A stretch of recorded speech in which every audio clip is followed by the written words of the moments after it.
على محمد كلما غفل عن ذكره الغافلون فإن من جودك الدنيا وضرتها ومن علومك علم اللوح والقلم دعا إلى الله فالمستمسكون به مستمسكون بحبل غير منفصم مولاي صل وسلم دائما أبدا على حبيبك خير الخلق كلهم ثم الرضا عن أبي بكر وعن عمر وعن علي وعن عثمان ذي الكرم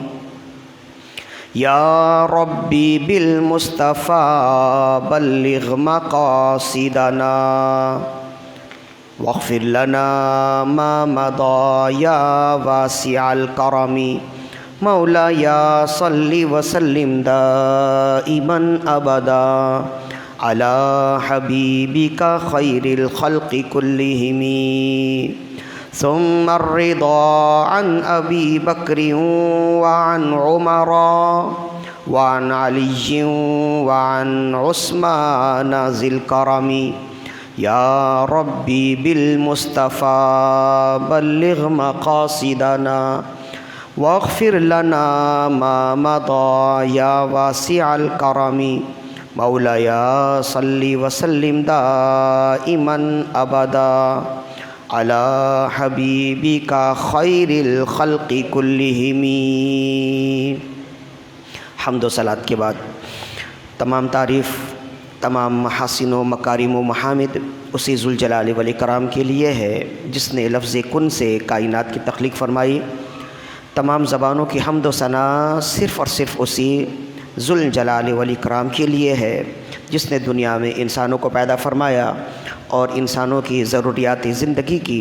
تمام اشیاء کو مہیا، مسجع، مرصع، مرقع فرمایا. تمام تر تعریفات، تمام تر حمد و ثنا صرف اور صرف اسی رب قدیر کے لیے ہے جس نے انسانیت کی ہدایت کے لیے انبیاء کرام علیہم الصلاۃ والسلام کو مبعوث فرمایا کہ وہ نفوس قدسیہ کاملہ دنیا میں آ کر اللہ کی وحدانیت اور اپنی رسالت لوگوں تک پہنچاتے رہے. کروڑ ہا کروڑ صلاۃ و تسلیم ہو حضور سرور انبیاء، حبیب کبریا، شفیع روز جزا علیہ تحیت و ثنا کی بارگاہ میں کہ آپ تمام انبیاء کرام علیہم الصلاۃ والسلام کے آخر میں تشریف لائے اور آپ نے آ کر تمام بنی نوع انسان کو اخوت و بھائی چارگی، ملنساری، اخلاق، بردباری، اعلیٰ ظرفی، اعلیٰ کردار کا درس و پیغام دیا. قبل اس کے کہ گفتگو کا آغاز کیا جائے، جمعے کے دن درود و سلام پڑھنے کی بڑی برکتیں ہیں. ان تمام تر برکتوں کو، فضیلتوں کو مد نظر رکھتے ہوئے ایک مرتبہ بلند آواز سے اپنے آقا و مولا صلی اللہ علیہ وسلم کی بارگاہ میں درود و سلام کے نذرانے پیش کیجیے. اللہم صلی علی سیدنا و مولانا محمد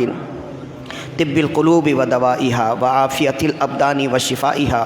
ونور الابصار و ضیائها وروح الارواح و غذائها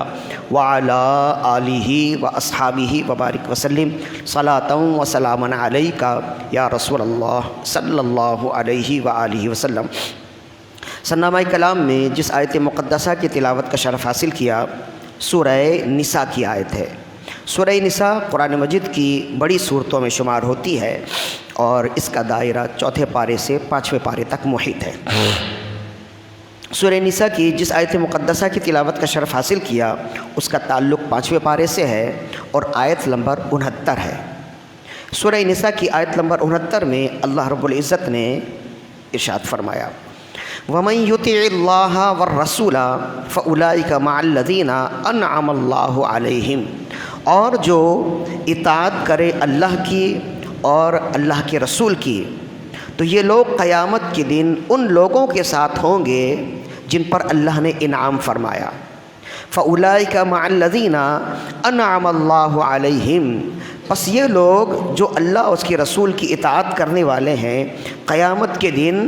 رب کے انعام یافتہ لوگوں کے ساتھ ہوں گے.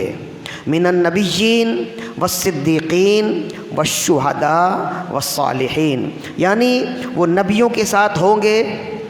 صدیقین کے ساتھ ہوں گے، شہداء کے ساتھ ہوں گے، صالحین کے ساتھ ہوں گے۔ وحسن اولئک رفیقا، اور یہ کیا ہی خوبصورت ساتھی ہیں۔ تو اس آیت مقدسہ میں اللہ تعالیٰ نے اہل ایمان کو خوشخبری دی ہے اور فرمایا کہ تم اللہ کی اطاعت کرو، اللہ کے رسول کی اطاعت کرو، تو قیامت کے دن اللہ تمہیں اپنے انعام یافتہ لوگوں میں شمار کر لے گا، اور اللہ رب العزت اپنے انعام یافتہ لوگوں کے ساتھ تمہیں اٹھائے گا، تمہارا حشر فرمائے گا، تم جنت میں رب کے انعام یافتہ لوگوں کے ساتھ رہو گے۔ اب وہ انعام یافتہ لوگ کون کون سے ہیں؟ تو ان کے 4 درجے اللہ نے بیان فرمائے۔ فرمایا نبی انعام یافتہ لوگ ہیں، پھر فرمائے شہداء ہیں جو اللہ کے انعام یافتہ لوگ ہیں، نبی اللہ کے انعام یافتہ، صدیقین انعام یافتہ، شہداء انعام یافتہ، اور صالحین اللہ کے انعام یافتہ لوگ ہیں۔ تو انعام یافتہ یعنی جن لوگوں پر اللہ نے انعام فرمایا، ان کی فہرست میں اللہ نے سب سے پہلے انبیاء کرام کا ذکر کیا، نبیوں کا ذکر کیا، پھر صدیقین کا ذکر کیا، پھر شہداء کا ذکر کیا، پھر صالحین کا ذکر کیا، جس سے ہمیں معلوم ہوا کہ درجہ بدرجہ جس شخص کے نامہ اعمال میں جتنی نیکی ہوگی، جو شخص اپنے اعمال کے لحاظ سے جن کے ساتھ رہنے کے قابل ہوگا، رب فقط اپنے فضل و کرم سے انہیں ان کے ساتھ کر دے گا۔ ایک بات ہوئی جس سے اللہ رب العزت نے اہل ایمان کو خوشخبری دی اور فرمایا تھے کہ جس طرح دنیا میں تم تنہا نہیں رہتے تھے بلکہ نیک لوگوں کی سنگت میں رہتے تھے، ایسے ہی قیامت کے دن بھی تم تنہا نہیں رہو گے بلکہ نیک لوگوں کی سنگت میں رہو گے۔ اور وہ نیک لوگ کون ہوں گے؟ تمہارے نامہ اعمال میں جیسی نیکی ہوگی اسی نیکی کے مطابق رب تمہیں نیک بندوں کے ساتھ کر دے گا، بعض اوقات نبیوں کے ساتھ، کبھی شہداء کے ساتھ، کبھی صالحین کے ساتھ، کبھی صدیقین کے ساتھ کر دے گا۔ تو ایک اس آیت میں اللہ تعالیٰ نے ہمیں خوشخبری دی، اور دوسری بات یہ ہے کہ اللہ تعالیٰ نے اس آیت مقدسہ میں اپنے انعام یافتہ لوگوں کا ذکر فرمایا کہ اللہ کے انعام یافتہ لوگ تو بہت سے ہیں، لیکن یہ 4 درجے ہیں انعام یافتہ لوگوں کے۔ جو اللہ کے خاص انعام یافتہ لوگ ہیں ان میں من النبیین نبی ہیں، والصدیقین صدیقین ہیں، والشہداء شہداء ہیں، صالحین صالحین یعنی نیک لوگ ہیں۔ تو جب اللہ کے انعام یافتہ یہ 4 افراد ہیں تو اب سوچنے کی بات یہ ہے کہ ہم تو نیک لوگوں کی سنگت اختیار کرنے والے، ہم تو اپنی نسبت نیک لوگوں کے ساتھ کرنے والے ہیں، اور یہ مہینہ خواجہ خواجگان خواجہ غریب نواز رحمہ اللہ کا ہے۔ ان کے نام کی نیاز کو کھانے کے لیے، نیاز سے برکت لینے کے لیے ہم پورے سال انتظار کرتے ہیں، ان کا ذکر کرنے کے لیے، ان کا ذکر خیر سننے کے لیے ہم پورے سال ہی انتظار کرتے ہیں۔ جب ہم خواجہ خواجگان خواجہ غریب نواز رحمہ اللہ کے غلاموں میں ہیں تو اب سوچنے کی بات اور پوچھنے کی بات یہ ہے کہ رب کے ان انعام یافتہ لوگوں میں خواجہ صاحب کا کہاں ذکر ہے؟ تو خواجہ صاحب کا ذکر رب کے ان انعام یافتہ لوگوں میں ظاہر ہے، نبیین میں تو آپ کا ذکر ہوگا نہیں، صدیقین میں آپ کا ذکر ہوگا نہیں، شہداء میں آپ کا ذکر نہیں ہوگا، صالحین میں تو ہوگا، صالحین میں آپ کا ذکر ہے۔ یعنی کہ اللہ تعالیٰ قیامت کے دن جو لوگ اللہ کی اطاعت کرنے والے اور اللہ کے رسول کی اطاعت کرنے والے ہیں تو اللہ نے فرمایا ہم انہیں نبیوں کے ساتھ کر دیں گے، صدیقین کے ساتھ کر دیں گے، شہداء کے ساتھ کر دیں گے، یا صالحین کے ساتھ کر دیں گے۔ جب صالحین کا ذکر آئے تو وہیں خواجہ صاحب کا بھی ذکر آئے گا، جب صالحین کا ذکر آئے تو وہیں غوث اعظم کا بھی ذکر آئے گا۔ تو صالحین میں خواجہ خواجگان خواجہ غریب نواز رحمہ اللہ کا ذکر صالحین میں ہوگا، یعنی قرآن مجید کی اس آیت میں صالحین کا جب ذکر آئے گا اس میں حضرت خواجہ غریب نواز رحمہ اللہ کا ذکر آ جائے گا۔ لیکن اگر دیکھا جائے، مزید غور کریں تو خواجہ خواجگان خواجہ غریب نواز رحمہ اللہ کا ذکر فقط صالحین میں ہی نہیں بلکہ شہداء میں بھی آپ کا ذکر ہو سکتا ہے، شہداء کن لوگوں کو کہتے ہیں؟ شہداء ان لوگوں کو کہتے ہیں جو دشمن کی تلوار سے شہید کر دیے جائیں، جو دشمن کی تلوار سے راہ خدا میں شہید ہو جائیں، وہ شہداء ہوتے ہیں۔ اسی طرح علماء اور اصفیاء فرماتے ہیں کہ جس طرح کوئی شخص تلوار سے شہید کیا جائے وہ شہید ہوتا ہے، ایسے ہی بعض اللہ والے ایسے ہیں جو عشق الہی کی تلوار سے شہید ہوتے ہیں۔ تو جو تلوار سے شہید کیا جائے وہ بھی شہید ہوتا ہے، اور جو حب الہی میں جان دے، جو عشق الہی میں اپنی روح خدا کے حوالے کر دے، وہ بھی صحیح معنوں میں شہید کے درجے میں ہوتا ہے۔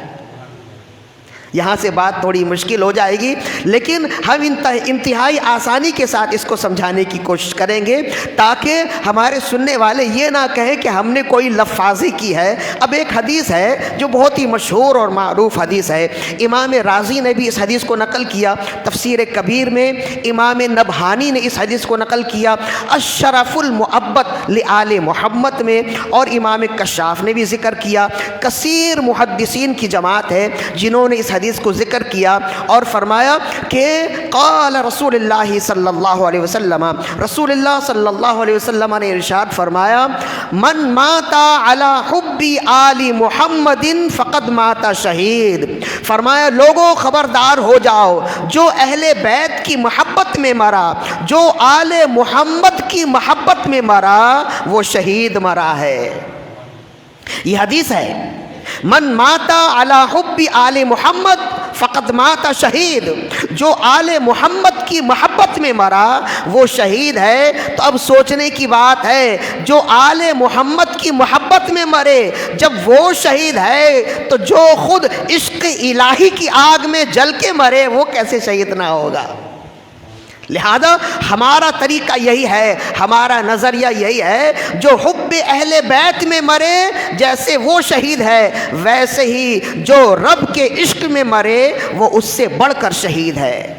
اور خواجہ خواجگان خواجہ غریب نواز رحمہ اللہ کی ایک شان یہ ہے کہ قرآن مجید میں یہاں صالحین میں بھی آپ کا ذکر آئے گا، اس لیے کہ آپ امام الہند اور امام المتقی ہیں، لہذا صالحین میں آپ کا ذکر آیا۔ اور دوسرا، چونکہ آپ حب الہی کی تلوار سے شہید کیے گئے، اس وجہ سے اگر ذکر شہداء میں بھی کیا جائے تو آپ کا ذکر شہداء میں بھی ہو سکتا ہے۔ اسی وجہ سے تمام مورخین نے لکھا کہ جب خواجہ خواجگان خواجہ غریب نواز رحمہ اللہ کی زندگی کی آخری رات تھی، آپ نے اپنے تمام مریدین کو کہہ دیا آج میرے حجرے کے اندر کوئی نہ آئے۔ اندر سے آپ نے دروازہ لگا لیا اور رات بھر آہ و بکا کی آوازیں آتی رہی، رات بھر تڑپنے کی آواز آتی رہی، اپنے رب کی بارگاہ میں سر بسجود رہے، روتے رہے، گڑ گڑاتے رہے، رب سے مانگتے رہے، رب عطائیں کرتا رہا۔ فجر کی نماز کے وقت، فجر سے کچھ عرصہ کچھ دیر پہلے اچانک ہی گڑ گڑانے کی آواز ختم ہو گئی، آہ و بکا کی آواز ختم ہو گئی، بالکل سناٹا چھا گیا۔ جب دروازہ کھول کر دیکھا تو خواجہ خواجگان واصل باللہ ہو چکے ہیں۔ تو شیخ قطب الدین بختیار کاکی رحمہ اللہ اور آپ کے تمام مریدین جو اس وقت موجود تھے، انہوں نے دیکھا اور انہوں نے ہی روایت کی ہے، فرمایا کہ جب خواجہ غریب نواز رحمہ اللہ کا وصال ہو چکا، جب آپ نے اپنی جان رب کو دے دی، تو کہتے اس وقت جب لوگوں نے آپ کی پیشانی کو دیکھا، پیشانی میں صاف انداز میں لکھا ہوا تھا، ھذا حبیب اللہ مات فی حب اللہ، یہ اللہ کا حبیب ہے اور اللہ کی محبت میں دنیا سے گیا ہے۔ تو جس طرح آل بیت کی محبت، اہل بیت کی محبت میں اگر کوئی مرے وہ شہید ہوتا ہے، ایسے ہی خواجہ خواجگان اپنے رب کی محبت میں، اپنے رب کے عشق میں اس دنیا سے گئے، لہذا آپ کا شمار بھی اگر شہداء میں کیا جائے تو غلط نہیں ہے۔ لہذا اللہ رب العزت نے ارشاد فرمایا، انعم اللہ علیہم من النبیین والصدیقین والشہداء والصالحین، جو اللہ کی اطاعت کرنے والے ہیں قیامت کے دن وہ اللہ کے نبیوں کے ساتھ ہوں گے، صدیقین کے ساتھ ہوں گے، شہداء کے ساتھ ہوں گے، صالحین کے ساتھ ہوں گے۔ شہداء کا بھی جب ذکر آئے گا خواجہ صاحب کا ذکر آئے گا، صالحین کا جب ذکر آئے گا تب بھی خواجہ صاحب کا ذکر آئے گا۔ مطلب یہ ہوا، اب عام لفظوں میں یوں سمجھ لیجئے کہ اللہ نے فرمایا کہ جو میری اطاعت کرے، جو میرے حبیب کی اطاعت کرے، قیامت کے دن وہ کبھی غوث اعظم کے دامن میں ہوگا، کبھی خواجہ اجمیر کے دامن میں ہوگا، کبھی داتا ہجویری کے دامن میں ہوگا۔ اس لیے کہ دنیا میں بھی ہم ہاتھ چھوڑنے والے نہیں، دنیا میں بھی ہم ان کا پلو چھوڑنے والے نہیں، ان کا دامن چھوڑنے والے نہیں ہیں، اور قیامت میں بھی ان کا دامن ہم سے، ہمارے ہاتھوں سے جائے گا نہیں۔ رب نے وعدہ کیا ہے کہ اس جگہ تم اگر ان کے ہاتھوں پر ہاتھ دیے رہو گے، قیامت میں بھی رب تمہیں ان کے ساتھ کر دے گا۔ دو باتیں ہو گئیں۔ تیسری بات یہ ہے، جب ہم یہاں تک پہنچ گئے تو پھر ایک اور آیت سنیے۔ اللہ ہم روزانہ دعا کرتے ہیں، انا اہدنا الصراط المستقیم صراط الذین انعمت علیہم، یا اللہ ہمیں سیدھا راستہ چلا، ان لوگوں کا راستہ چلا جن پر تو نے انعام کیا ہے۔ ہم یہی دعا کرتے ہیں نا، نمازوں میں بھی دعا کرتے ہیں، نمازوں کے علاوہ بھی دعا کرتے ہیں کہ یا اللہ ہمیں سیدھا راستہ چلا، صراط مستقیم پر چلا، اور پھر ہم دعا کرتے ہیں صراط الذین انعمت علیہم، ہمیں ان لوگوں کا راستہ چلا جن پر تو نے انعام کیا ہے۔ تو اب سوال یہ ہے کہ انعام کس پر کیا ہے؟ تو وہ آیت ہم پہلے پڑھ چکے۔ اللہ نے فرمایا انعم اللہ علیہم من النبیین والصدیقین والشہداء والصالحین، اللہ نے انعام کیا ہے، اللہ کے انعام یافتہ لوگ ہیں، نبی ہیں، صدیق ہیں، شہداء ہیں، صالحین ہیں، اور ہم نے پہلے بتا دیا کہ شہداء میں بھی خواجہ صاحب کا شمار ہو سکتا ہے، صالحین میں بھی خواجہ صاحب کا شمار ہو سکتا ہے۔ اب عجیب بات یہ ہے کہ اگر ہم دعا کریں اہدنا الصراط المستقیم، یا اللہ ہمیں سیدھا راستہ چلا، اپنے انعام یافتہ لوگوں کا راستہ چلا، تو براہ راست گویا ہم یہ دعا کر رہے ہوتے ہیں کہ یا اللہ ہمیں خواجہ اجمیری کے راستے پر چلا، ہم یہ دعا کر رہے ہوتے ہیں۔ اس لیے کہ ہم دعا کرتے ہیں کہ یا اللہ اپنے انعام یافتہ لوگوں کے ساتھ ہمیں چلا، انعام یافتہ لوگوں کے طریقے پر ہمیں چلا، اور انعام یافتہ لوگوں میں جہاں نبیوں کا ذکر ہے، صدیقین کا ذکر ہے، شہداء کا ذکر ہے، وہیں صالحین کا بھی ذکر ہے۔ تو عجیب بات تو یہ ہے، ہمارے لوگوں کی عجیب بات یہ ہے کہ دعا تو کرتے ہیں کہ خواجہ اجمیر کی راہ چلا، لیکن جب بات آئے تو انکار انہی کا کر دیتے ہیں۔ عجیب بات نہیں ہے؟ وہ ہم نہیں ہیں، وہ کوئی اور ہیں کہ جب غوث اعظم کی بات آئے، نہیں ہم ان کی راہ نہیں چلیں گے، خواجہ اجمیر کی بات آئے ہم ان کی راہ نہیں چلیں گے، ہم قرآن کی راہ چلیں گے، ہم حدیث کی راہ چلیں گے۔ اصل میں حدیث کی راہ خواجہ اجمیر کی راہ ہے، قرآن کی راہ خواجہ اجمیر کی راہ ہے، وہ ہم آگے بیان کر رہے ہیں۔ اس لیے گویا جب ہم کہتے ہیں کہ صراط الذین انعمت علیہم، یا اللہ ہمیں ان کی راہ چلا، ہمیں ان کی راہ چلا جن پر تو نے انعام کیا، تو گویا ہم کہتے ہیں کہ یا اللہ ہمیں خواجہ اجمیر کی راہ چلا، ہمیں ان کے نقش قدم پر چلا، ہمیں ان کے اقوال اور اطوار کی پیروی کی توفیق نصیب فرما۔ ہم یہ دعا کر رہے ہوتے ہیں، اور جو اس طرح سے دعا کرتے ہیں تو پھر رب انہیں توفیق بھی دیتا ہے، پھر وہ نیک لوگوں کی سنگت اختیار کر لیتے ہیں، پھر وہ نیک لوگوں کی راہ چلتے ہیں۔ اب جب ہم یہاں تک آ گئے تو اب سنیں تو صحیح کہ جب ہم دعا کرتے ہیں کہ یا اللہ ہمیں خواجہ خواجگان خواجہ غریب نواز کی سنگت، ہمیں ان کے اقوال اور اطوار پر چلا، ہمیں ان کے قول و فعل پر چلا، ہمیں ان کی طرز زندگی پر چلا، تو اب سوال یہ ہے کہ ان کی طرز زندگی کیا ہے، ان کی تعلیمات کیا ہیں؟ تو آج ہم ان کی کچھ تعلیمات بیان کریں گے۔ خواجہ غریب نواز رحمہ اللہ کی کچھ تعلیمات دیکھیں۔ خواجہ خواجگان خواجہ غریب نواز رحمہ اللہ نے ایک جگہ زندگی نہیں گزاری ہے، ایک جگہ بیٹھ کر زندگی نہیں گزاری۔ جیسے غوث اعظم رضی اللہ عنہ ایک ہی جگہ آپ تشریف فرما رہے بغداد معلیٰ میں، وہیں آپ نے وقت گزاری، وہیں آپ کا مدرسہ ہے، وہیں آپ مسند ارشاد پر بھی جلوہ گر رہے اور مسند افتاء پہ بھی جلوہ گر رہے، ایک عرصہ آپ نے گزارا۔ خواجہ صاحب کے ساتھ ایسا نہیں ہے، آپ زندگی بھر سفر میں ہی رہے، آخری دنوں میں آپ کے مرید خاص شیخ قطب الدین بختیار کاکی رحمہ اللہ نے کچھ عرصہ آپ کے ساتھ زندگی گزاری، اور آخری ایام میں چند باتیں جو خواجہ غریب نواز رحمہ اللہ نے ارشادات فرمائے وہ آپ کے مرید خاص نے جمع کر لیے۔ وہ 12 مجلسیں ہیں، 12 بیٹھکیں، 12 مجلسیں اور 12 نشستیں ہیں، جن نشستوں میں خواجہ غریب نواز رحمہ اللہ نے لوگوں سے گفتگو فرمائی، کچھ ملفوظات دیے، کچھ باتیں ارشاد فرمائیں، اور ان باتوں کو آپ کے مرید خاص اور آپ کے سب سے پہلے خلیفہ شیخ قطب الدین بختیار کاکی رحمہ اللہ نے تحریر فرمائی۔ آج بھی کتابی صورت میں دلیل العارفین کے نام سے یہ پوری کتاب موجود ہے۔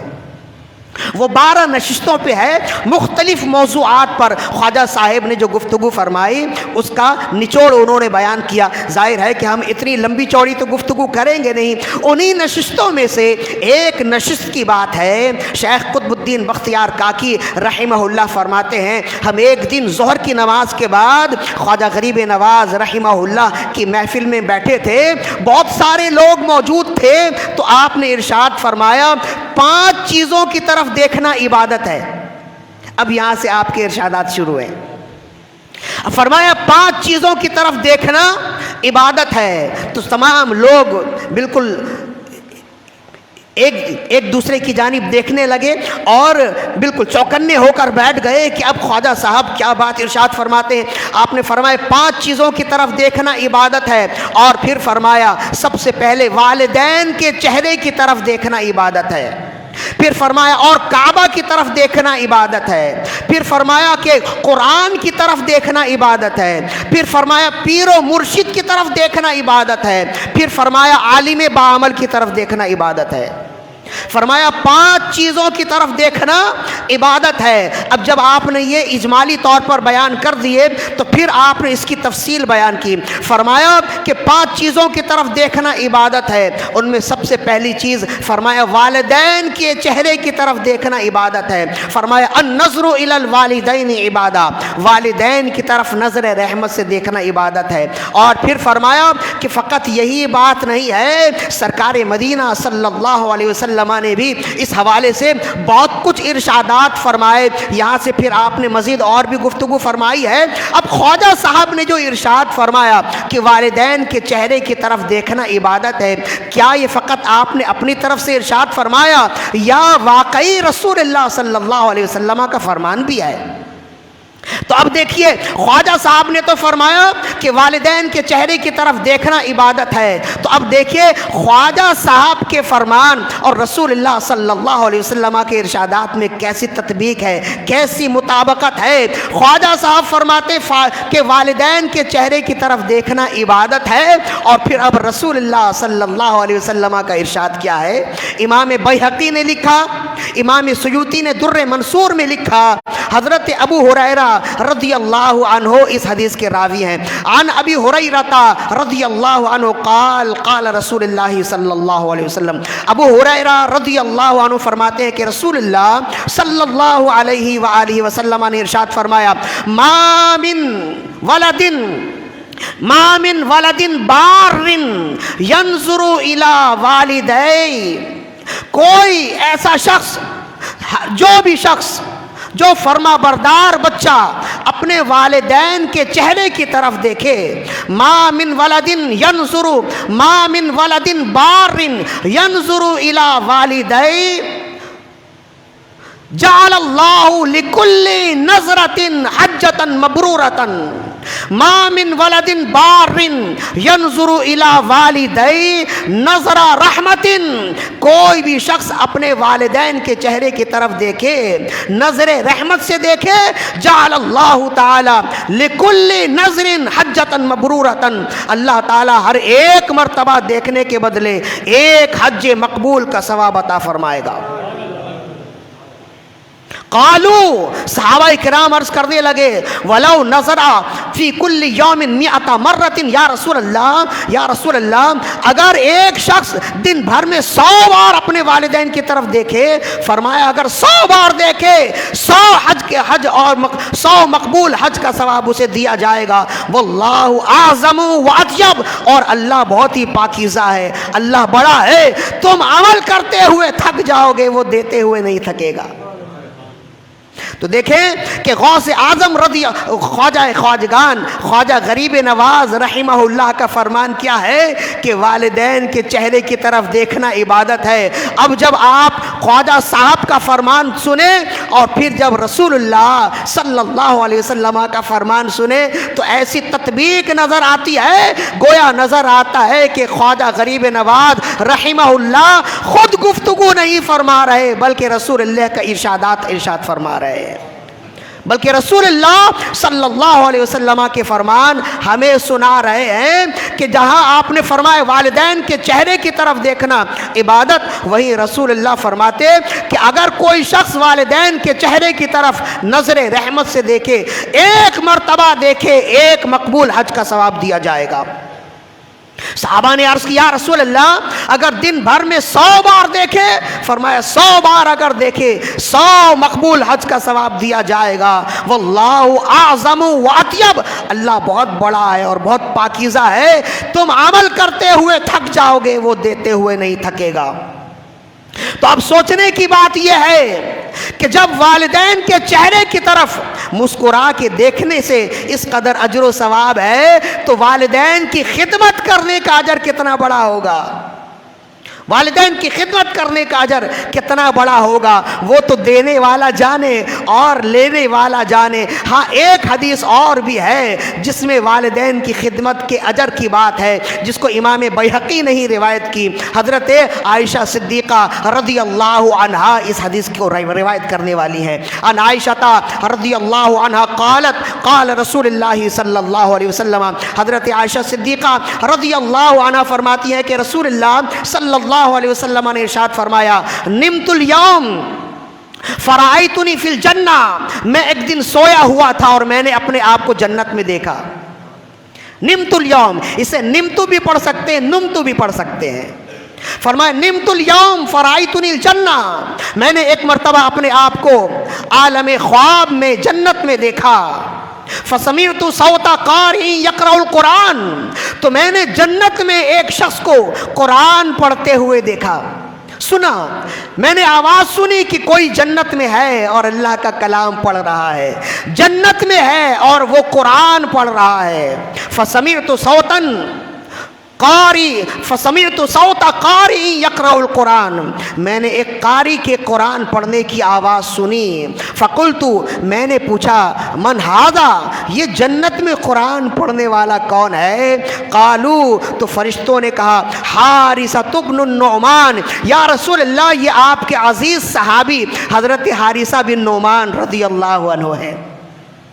یہ جنت میں قرآن پڑھ رہے ہیں۔ پھر رسول اللہ صلی اللہ علیہ وسلم نے جب یہ بیان کیا اور پھر بیان کرنے کے بعد آپ نے فرمایا کذالک البر کذالک البر کذالک البر، نیکی کی یہی جزا ہے، نیکی کا یہی بدلہ ہے، نیکی کا یہی بدلہ ہے۔ وکان ابر الناس بامہ، وہ جنت میں قرآن پڑھ رہے ہیں، رب نے انہیں اتنا بڑا مقام و مرتبہ اس وجہ سے دیا کہ وہ دنیا میں اپنی والدہ کے ساتھ حسن سلوک کیا کرتے تھے۔ تو والدین کے چہرے کی طرف کوئی مسکرائی ہوئی نظر سے دیکھے تو ایک مقبول حج کا ثواب ملے، اور جو والدین کے ساتھ اچھی خدمت کرے، ان کا کہا مانے، ان کی خدمت کرے، اچھائی کے ساتھ انہیں ان کے ساتھ زندگی گزارے، تو رب ایسا انعام دیتا ہے کہ دنیا میں بھی وہ اللہ کے کلام کی تلاوت کر رہا ہے اور جنت میں بھی وہ اللہ کے کلام کی تلاوت سے مستفیض ہو رہا ہے۔ کتنا بڑا مقام و مرتبہ ہے، لہذا کتنے ہی بد باطن ہیں وہ لوگ، کتنے بد نصیب ہیں وہ لوگ کہ جن کے گھر میں والدین موجود ہیں۔ دعاؤں کا خزینہ والدین ہیں، دعاؤں کی قبولیت کا مرکز والدین ہے۔ اپنی قبولیت، اپنی دعا کی قبولیت تم اپنے گھر میں چھوڑ کر لوگوں سے دعاؤں کی بھیک مانگ رہے ہو، میرے لیے دعا کر دیں، میرے لیے دعا کر دیں، میرے لیے دعا کر دیں۔ او بدبخت، تو جس کے لیے دعا، تیری دعا جس کے لیے قبول ہوگی، جو تیری دعا قبول کر سکتا ہے وہ تو تیرے والدین ہیں جو تیرے گھر میں موجود ہیں۔ والدین کو کہہ کے کیوں نہیں کہہ دیتا کہ میرے لیے دعا کریں؟ اس لیے کہ والدین جس کے لیے دعا کریں رب عز و جل ان کی دعائیں قبول کرتا ہے۔ والدین کی دعا اولاد کے حق میں قبول ہوتی ہے۔ کس قدر بدبخت ہیں اولاد کہ والدین سے دعائیں نہ کروائیں اور ادھر ادھر سے دعاؤں کی بھیک مانگ رہے ہوتے ہیں۔ خواجہ غریب نواز رحمہ اللہ یہی گفتگو کرتے کرتے فرماتے ہیں کہ ایک شخص ایسا بھی تھا، آپ نے خود ہی ارشاد فرمایا ایک نوجوان، عام طور پر اس کی زندگی اتنی اچھی نہیں تھی، اس کے حالات اچھے نہیں تھے، اس کے اعمال اچھے نہیں تھے، لیکن جب وہ مرا تو لوگوں نے اسے دیکھا کہ وہ حاجیوں کے ساتھ ہے۔ مرنے کے بعد لوگ خواب میں دیکھتے ہیں نا، جب وہ نوجوان مر گیا تو لوگوں نے اسے دیکھا کہ وہ حاجیوں کے ساتھ ہے، تو پوچھا تمہارے اعمال تو اتنے اچھے نہیں تھے، تم حاجیوں کے ساتھ کیسے؟ تم نے تو حج بھی نہیں کیا۔ تو اس نے کہا کہ بس یہ میری ماں کی دعا کا نتیجہ ہے، جب میں والدہ کی خدمت کرتا تو والدہ دعا دیتی کہ مولا تجھے حج بیت اللہ کی توفیق دے، مولا تجھے اپنا گھر دکھائے۔ میری زندگی میں وفا تو نہیں کی کہ میں حج بیت اللہ کرتا، لیکن جب میں یہاں پہنچا تو بغیر حج کیے رب نے مجھے والدہ کی دعا کے صدقے میں حاجیوں کے ساتھ کر دیا۔ تو کہاں تک گفتگو کی جائے، کہاں تک بتایا جائے؟ یہ بزرگوں کے ارشادات ہیں۔ دیکھیں کیسی پاکیزہ محفلیں ہوتی تھی ان کی، کہ ان محفلوں میں جہاں رب کی اطاعت کا ذکر ہے وہیں والدین کے ساتھ حسن سلوک کا بھی ذکر آتا ہے۔ ایک ابھی تو گفتگو اور بھی آگے باقی ہے۔ فرمایا کہ والدین کے چہرے کی طرف دیکھنا عبادت ہے، اور پھر خواجہ غریب نواز رحمہ اللہ نے ارشاد فرمایا کہ جس طرح والدین کے چہرے کی طرف دیکھنا عبادت ہے، اسی طرح عالم کے چہرے کی طرف دیکھنا بھی عبادت ہے۔ آپ نے ارشاد فرمایا عالم کے چہرے کی طرف دیکھنا عبادت ہے، اور اسی کے ساتھ ساتھ ارشاد فرمایا کہ جو عالم سے محبت کرے رب محبت کے صدقے میں اسے عالم کے ساتھ جنت میں کر دیتا ہے۔ اب عالم کے چہرے کی طرف دیکھنا عبادت، یہ خواجہ صاحب نے ارشاد فرمایا۔ اب رسول اللہ صلی اللہ علیہ وسلم کا فرمان بھی سنیں۔ امام رازی نے تفسیر کبیر میں حضرت ابو ہریرہ رضی اللہ عنہ سے یہی حدیث نقل کی۔ عن ابی ہریرہ رضی اللہ عنہ قال قال رسول اللہ صلی اللہ علیہ وسلم، ابو ہریرہ رضی اللہ عنہ فرماتے ہیں کہ رسول اللہ صلی اللہ علیہ وسلم نے ارشاد فرمایا قلت لجبریل، رسول اللہ نے فرمایا میں نے جبریل امین سے پوچھا ای الاعمال افضل لامتی، اے جبریل میری امت میں سب سے افضل عمل کیا ہے؟ قال طلب العلم، تو جبریل امین نے فرمایا آپ کی امت میں سب سے افضل عمل علم کو طلب کرنا ہے، طلب علم ہے۔ قلت ثم ای العمل افضل،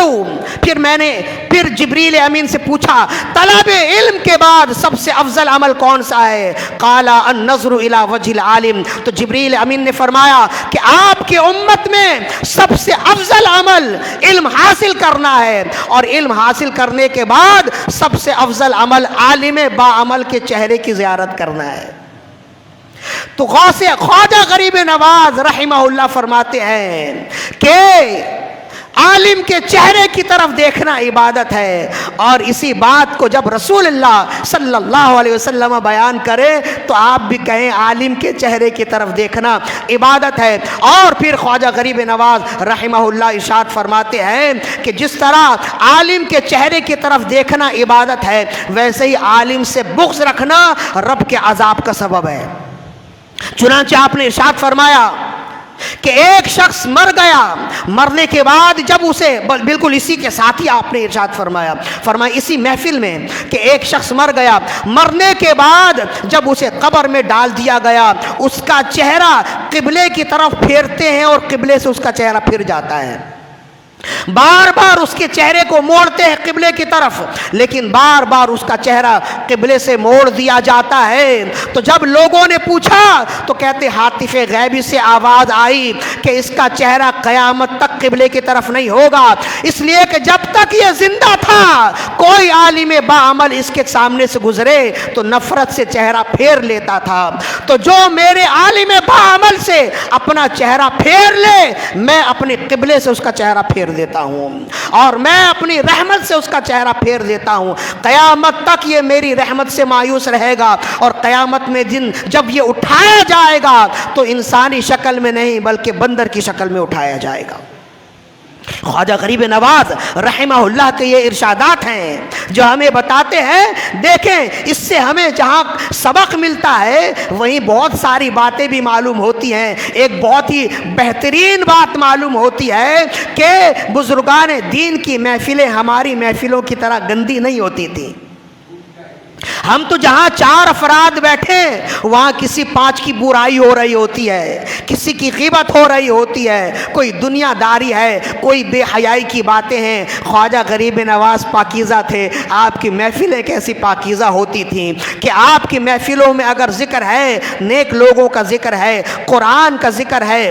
احادیث کا ذکر ہے۔ اب یہ تو آپ نے سن لیا کہ خواجہ غریب نواز رحمہ اللہ ارشاد فرماتے کہ عالم کے چہرے کی طرف دیکھنا عبادت ہے، اور پھر اسی بات کو خود رسول اللہ صلی اللہ علیہ وسلم نے بھی بیان کر دیا۔ اور پھر جو عالم سے بغض و عناد رکھے اس کے بارے میں بھی خواجہ غریب نواز رحمہ اللہ کا ارشاد سن لیا۔ اب ایک اور ارشاد سنیے، کعب احبار روایت کرتے ہیں، امام قلیوبی نے اس حدیث کو نقل کیا۔ کعب احبار فرماتے ہیں کہ رسول اللہ صلی اللہ علیہ وسلم نے ارشاد فرمایا، ایک شخص کو اس کے اعمال اچھے نہیں تھے، قیامت میں جب اس کے اعمال اچھے نہ ہوئے فرشتوں کو حکم ہوا اسے دوزخ کی طرف لے جاؤ۔ رب یہ چاہتا تھا کہ اسے جنت میں داخل کر دیا جائے، رب کی خفیہ تدبیر ہے۔ تو جب فرشتے اسے دوزخ کی طرف لے کر جا رہے تھے، رب نے اس بندے کو بلایا اور اس بندے سے پوچھا کہ کیا تم کسی عالم سے دوستی رکھتے تھے؟ اس نے کہا نہیں، میں کسی عالم سے دوستی نہیں رکھتا تھا۔ رب نے فرمایا اگر تم کسی عالم سے دوستی رکھتے تو آج اسی دوستی کے صدقے میں تمہیں بخش دیتا۔ مایوس ہو گیا۔ پھر رب نے پوچھا اچھا یہ بتاؤ کہ کیا کبھی کسی عالم کے پیچھے نماز پڑھنے کا شرف ملا ہے؟ تو اس نے کہا نہیں، کسی عالم کے پیچھے نماز پڑھنے کا شرف بھی نہیں ملا۔ فرمایا اگر تم نماز پڑھ لیتے تو اس شرف کی وجہ سے تم بخشے جاتے۔ پھر رب نے اس سے پوچھا اچھا یہ بتاؤ کبھی کسی عالم کے ساتھ ایک دسترخوان میں کھانے کی سعادت ملی ہے؟ تو کہا نہیں، میری سنگت ہی ایسی نہ تھی، میں تو اپنے دوستوں کے ساتھ، اپنے لچے لفنگوں کے ساتھ ہوتا تھا، عالم کے ساتھ بیٹھنا تو میں پسند ہی نہ کرتا تھا۔ رب نے فرمایا اگر زندگی میں ایک بار کسی عالم کے ساتھ دسترخوان میں بیٹھنے کی سعادت مل جاتی، اس سعادت کی وجہ سے آج تم بخشے جاتے۔ وہ افسوس کرتا رہا کہ کاش دنیا میں میں کسی عالم کے ساتھ خیر خواہی کرتا، کسی عالم کے ساتھ دوستی کرتا، کسی عالم کے ساتھ بیٹھتا۔ پھر رب نے پوچھا اچھا بتاؤ کوئی عالم تمہارا دوست رہا ہے؟ اس نے کہا نہیں، میری دوستی تو اور لڑکوں سے ہوتی تھی، عالم سے میری دوستی بھی نہیں ہوتی تھی۔ پھر رب نے پوچھا اچھا یہ بتاؤ کہ تمہارا نام کسی عالم کے نام کے ساتھ ہے؟ کہا نہیں، میرا نام بھی کسی عالم کے نام کے ساتھ نہیں۔ پھر رب نے پوچھا اچھا یہ بتاؤ تمہارا کوئی ایسا دوست ہے جو کسی عالم سے محبت کرتا تھا؟ تو پھر اس نے کہا ہاں، میرا فلاں دوست ایسا ہے کہ میں تو عالم سے محبت نہیں کرتا تھا، میرا دوست عالم سے محبت کرتا تھا۔ رسول اللہ نے فرمایا کہ رب عز و جل فرمائے گا چونکہ تمہارا دوست اس عالم سے محبت کرتا تھا، اس عالم سے محبت کے صدقے میں میں نے تمہیں دوزخ سے آزاد کر دیا، میں تمہیں جنت میں داخل کرتا ہوں۔